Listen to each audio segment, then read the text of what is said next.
और मोदी की सरकार आने के बाद जो उनने कहा है वो करके भी दिखाया है। गठबंधन नहीं है, ठगबंधन है वो। कांग्रेस करती है सिर्फ बकवास और बीजेपी करती है विकास। झांसी की जनता अनुराग जी के साथ है। आने वाले 10 साल के अंदर झांसी ग्रेटर नोएडा को भी फेल कर देगा। मिलजुल कर कई दलों ने दल बंधन लिया बनाए और बंधन कर जनता से कह रहे कि दल दल में आ जाए। क्या लगता है इस बार कड़ा मुकाबला किसके किसके बीच में है? नहीं, मुकाबला तो कहीं भी नहीं है, ये तो सब फालतू की बात है। लेकिन हाँ, ये है कि भाजपा के आने से जो शासन हो रहा है, इस शासन की हम लोगों ने इच्छा जाहिर की थी बहुत साल पहले, जो अब सत्यता में बदल गया है। राम राज सा लग रहा है, बिल्कुल रात के कहीं भी लेडीज घूम सकती है। पहले ऐसा माहौल था कि घर से निकलने में आदमी डरता था, लेकिन आज की स्थिति जो है वो वाकई में बहुत ज़्यादा अच्छी है। और मोदी की सरकार आने के बाद जो उनने कहा है वो करके भी दिखाया है, इसलिए ये सरकार बहुत अच्छी है। क्या अहम मुद्दे हैं झांसी के क्या अहम मुद्दे हैं इस बार चुनाव? झांसी में सब विकास हुआ है, सारी रोडें बनी गई हैं पूरी। यहाँ पे सब गंदगी रहती थी, आज यहाँ पे पूरा सब बनाया गया है किले के सामने। उज्ज्वल योजना है और आयुष्मान कार्ड दिए गए हैं। मिल रहा है आपको सारी योजनाओं का? पूरी योजनाओं का लाभ मिल रहा है। आपको क्या लग रहा है कि इस बार के जो मतदान हो रहे हैं उनमें क्या अहम मुद्दे रहने वाले हैं? जो मतदाता, जैसे आप लोग जो मतदान करने जा रहे हैं, किन बिंदुओं को ध्यान में रख के अपना वोट देने वाले? सबसे बड़ी ये गरीबों को रोजगार मिला, रोजगार छोटे 10-10 हजार के लोन दिए, तो अभी भी तुम आज मालिक बन गया खुद। अभी कोई नौकर था वो बहुत मालिक बन गया। मालिक रोड सफाई रोजगार, गरीबों को राशन मिल रहा है, उसमें 400 पार होगी। हमारी कृपा है, हमारी तरफ 405 मेरी तरफ से आशीर्वाद देता हूँ मोदी जी। लेकिन अखिलेश यादव तो इसे जुमला बता रहे हैं। अगले यादव भी कुछ झूठे हैं, मेरे पर बोलते हैं कछुए, सोच तो कछुए हैं, कहते कछुए हैं। अखिलेश जी कहते हैं 4 रुपए के पार। हमें पता नहीं चला घर में खाना खाते हैं कि नहीं खाते हैं, सोते कि नहीं सोते, नींद नहीं आ रही। मोदी जी देश का विकास कर रहे हैं, जो सोचता है मोदी विकास कर रहे हैं, मैंने क्यों किया। गठबंधन को लेकर क्या कहेंगे? इंडी गठबंधन जो बना है कई पार्टियों को मिलाकर, पहले उसमें थोड़ी फूट देखने को मिली, हालांकि अब थोड़ा सब कुछ ठीक चल रहा है। और कांग्रेस में राहुल गांधी और सपा से अखिलेश यादव मिलकर रैलियां भी कर रहे हैं, प्रेस कॉन्फ्रेंस भी कर रहे हैं। गठबंधन नहीं है, ठगबंधन है वो। ठगबंधन है वो, बहुत बुरी तरह हारेगा इस बार। केवल मोदी जी आएंगे। ऐसा आपको क्यों लग रहा है? क्या विचार हैं? और एक मतदाता होने के नाते आप क्या सोच रहे हैं कि किन बिंदुओं पर इस बार जीत होने वाली है? विकास, कितना विकास हो चुका बुंदेलखंड में, हमारे झांसी में। पहले कोई आता नहीं था, अब तो पूरी टूरिस्ट हैं, सब लोग यहाँ आते हैं, किला देखने आते हैं। ठीक है ना, बस इसी वजह से। क्योंकि अगर बात बुंदेलखंड की करते हैं तो सूखा ग्रसित रहा है, यहाँ किसानों को बहुत समस्याएं आई हैं, किसान आत्महत्या करते थे। अब की क्या स्थिति है? क्या बदलाव हुआ इन 10 सालों में? और खासतौर पर झांसी की बात करूं, अभी जो गठबंधन से लड़ रहे हैं प्रदीप जैन जी, यहाँ मंत्री रहे हैं, उन्होंने इस झांसी क्षेत्र में कोई विकास नहीं किया है। जो भी विकास किए मुस्लिम एक समाज के लोगों को सुविधाएं दिलाई, और जो भी काम हुए हैं अनुराग जी के कार्यकाल में हुए हैं। हम झांसी की जनता अनुराग जी के साथ है। आपने इस बार क्या मन बनाया है? इस बार के चुनाव में किसको जीत दर्ज करानी है? नरेंद्र मोदी जी को पूरा जीत का श्रेय जाएगा इसमें। इस बार भाजपा 400 पार करेगी और झांसी लोकसभा सीट तो कम से कम 4 लाख से 5 लाख के वोट से हम मार्जिन से जीतेंगे।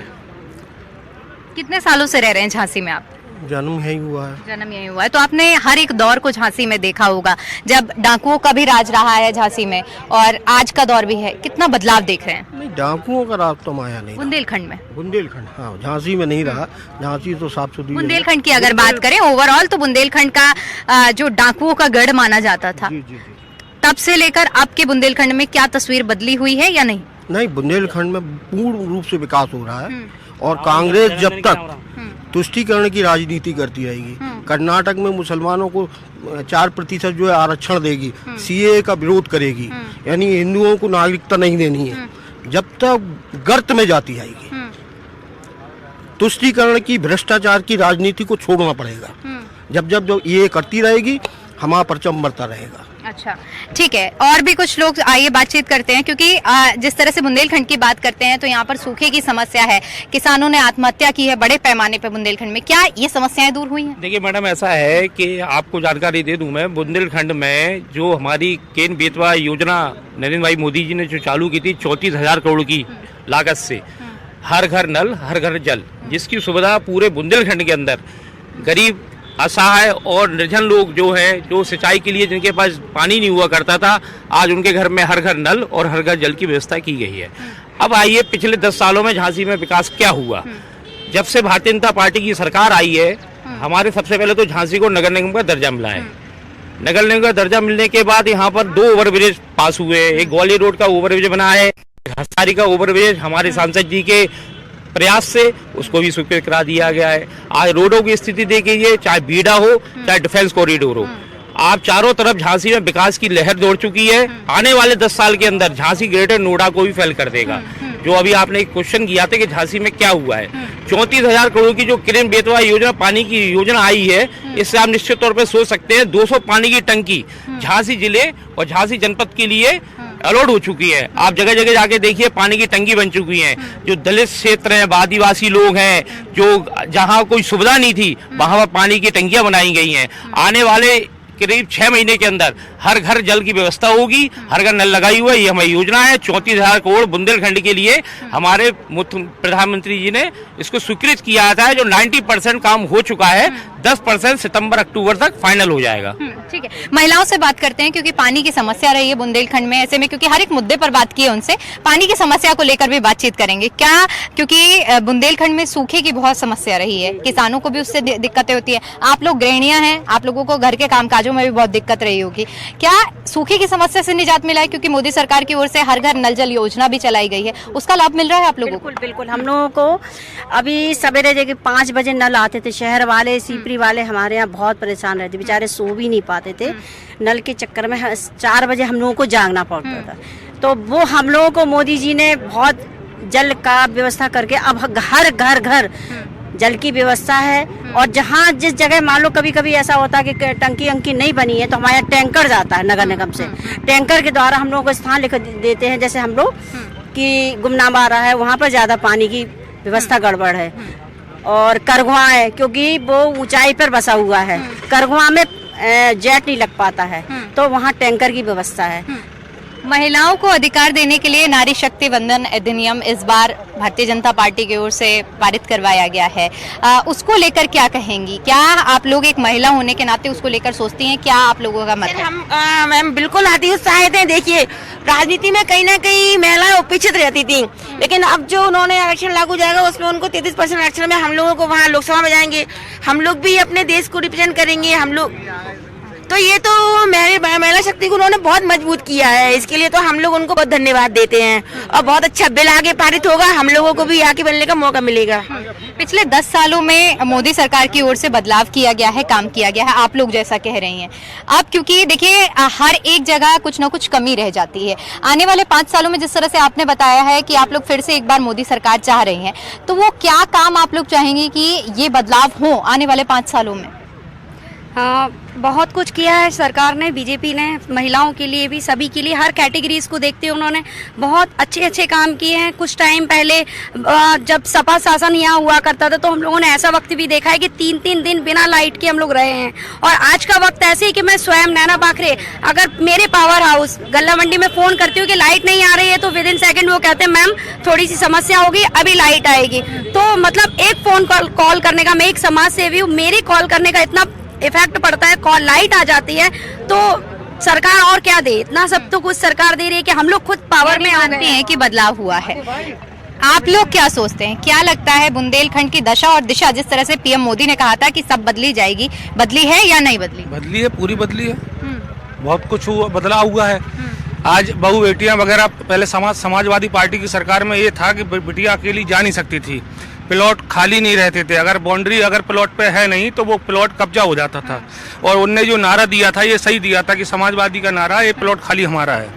महाराज जी के और माननीय मोदी जी के नेतृत्व में ये आज की स्थिति में बहुत अच्छे हैं। आज ये बहू बेटियां वगैरह बाहर शौचालय में जाती थी, आज शौचालय मिले हैं, सिलेंडर मिले हैं, मतलब मकान मिले हैं। और कई समस्याओं से दवाइयाँ वगैरह कभी मिली हैं किसी को, जो आज गरीबों को जो मिल रही हैं वो आज तक किसी को नहीं मिली। लाइट आज तक हम लोगों ने बिल पूरा देते थे 3-4 हजार। झांसी के रहने वाले हैं आप? जी सर। क्या मन बनाया इस बार, किसको वोट देने वाले हैं, किसको सत्ता में लाने वाले हैं? मिलजुल कर कई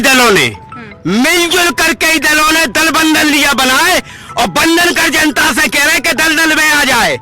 राम राज में जनता रह रही, राम राज में जनता रह रही, दलदल में ना जाए। और योगी जी है मुख्यमंत्री और मोदी जी प्रधानमंत्री, सो अमन चैन से खाए, अमन चैन से खाए और खटका किसी बात का ना आए। भैया बहने सभी समझ गए परिवार। और कश्मीर से कन्याकुमारी जन जन कहे पुकार।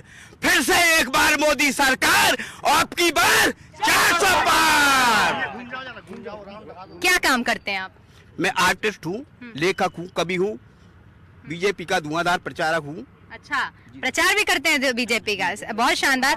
तो क्या माहौल लग रहा है, क्या माहौल लग रहा है? आप कह रहे हैं आप बीजेपी का प्रचार कर रहे हैं, तो क्या माहौल लग रहा है इस बार झांसी में? मैं बताता हूँ।